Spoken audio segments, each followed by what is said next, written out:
प्रभु यीशु मसीह के मधुर और सामर्थी नाम में आप सबों को जय मसीह की। मैं रवि आइजक एक बार फिर उपस्थित हूँ। हम अध्ययन कर रहे हैं प्रभु यीशु मसीह के क्रूस की महागाथा, और ये प्रभु यीशु मसीह की 5वीं वाणी है। ये हम पाते हैं यूहन्ना रचित सुसमाचार 19 अध्याय 28 से 29 पद तक। आइए वचन को शुरू करने के लिए हम प्रभु से प्रार्थना करें। धन्यवाद धन्यवाद धन्यवाद देते हैं पिता, उन्हें सुंदर समय के लिए एक बार फिर आपको हम धन्यवाद देते हैं पिता।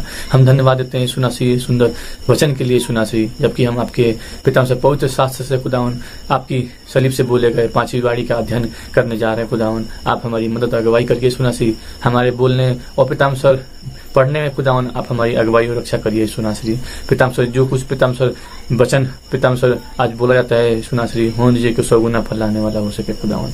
और जो भी हमारे प्रिय दर्शक खुदावन इस वचन को सुनते हैं पिताम सर देखते हैं सुनाश्री, उनको भी अब बड़ी आशीष दीजिए खुदावन। होने दीजिए कि ये वचन उनके जीवन में फलवंत हो सके सुनाश्री, और उनके जीवनों के द्वारा भी खुदावन बहुत सी आत्माएं बचाई जा सके पिता। हम आपसे विनती करते हैं, आप हमारी बोलने में अगुवाई करिए खुदावन। छोटी सी विनती आपके पुत्र और हमारे उद्धारकर्ता प्रभु यीशु मसीह के नाम से मांगते सुनिए और दर्शक ग्रहण कीजिए, आमीन। मेरे प्रियो, ये समय है कि हम वचन से पढ़ें। ये 5वीं यीशु मसीह के क्रूस से बोले गए हम 5वीं वाणी का अध्ययन कर रहे हैं, जो हमें मिलता है यूहन्ना रचित सुसमाचार 19 अध्याय 28 और 29 पद में हम आपके लिए पढ़ेंगे।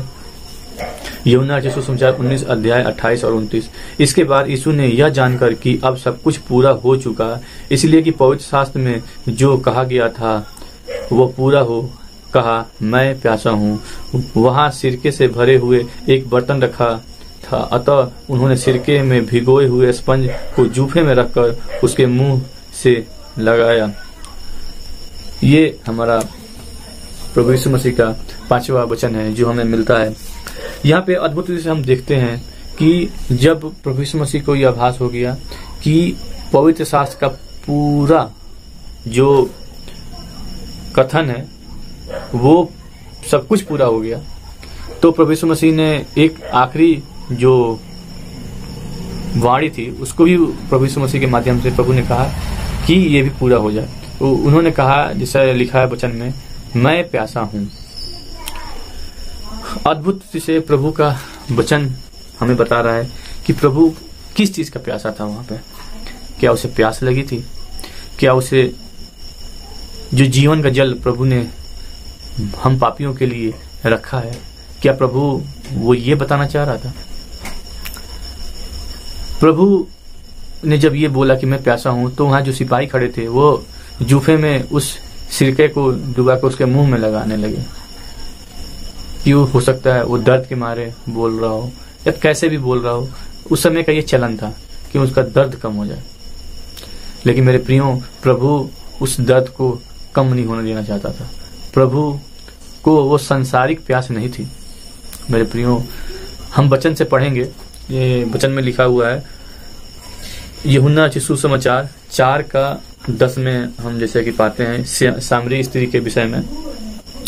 वहां पे स्पष्ट रूप से हम ये पाते हैं, ये लिखा हुआ है, यीशु ने उत्तर दिया, यदि तू परमेश्वर के वरदान को जानती और यह भी जानती कि वो कौन है जो तुझसे कहता है मुझे पानी पिला, तो तू उसे मांगती और वह तुझे जीवन का जल देता। अद्भुत रीति से प्रभु का ये वचन कह रहा है, ये मैं प्यासा हूं। ये जो जल है वो जीवन के जल की बात हो रही है। प्रभु प्यासा है। प्रभु हमारे प्रेम का प्यासा है।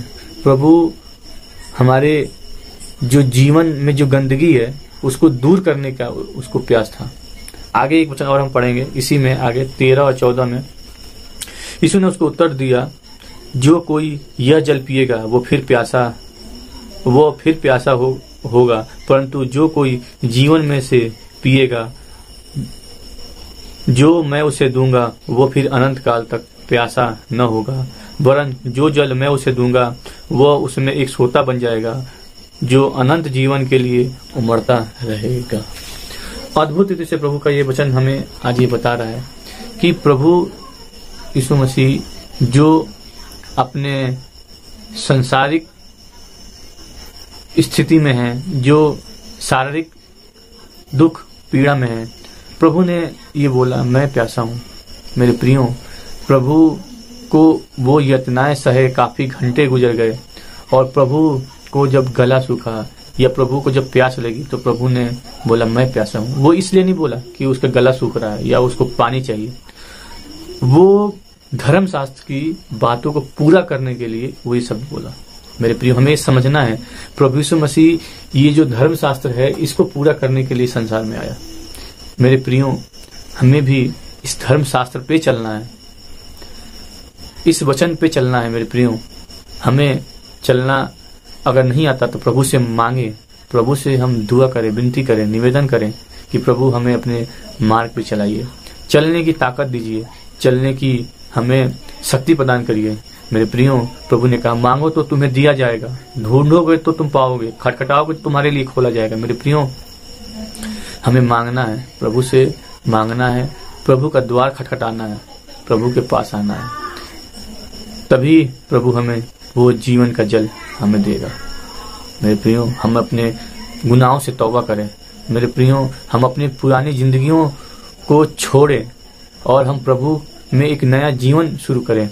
मेरे प्रियो, प्रभु ने कहा कि मार्ग, सत्य और जीवन मैं हूँ।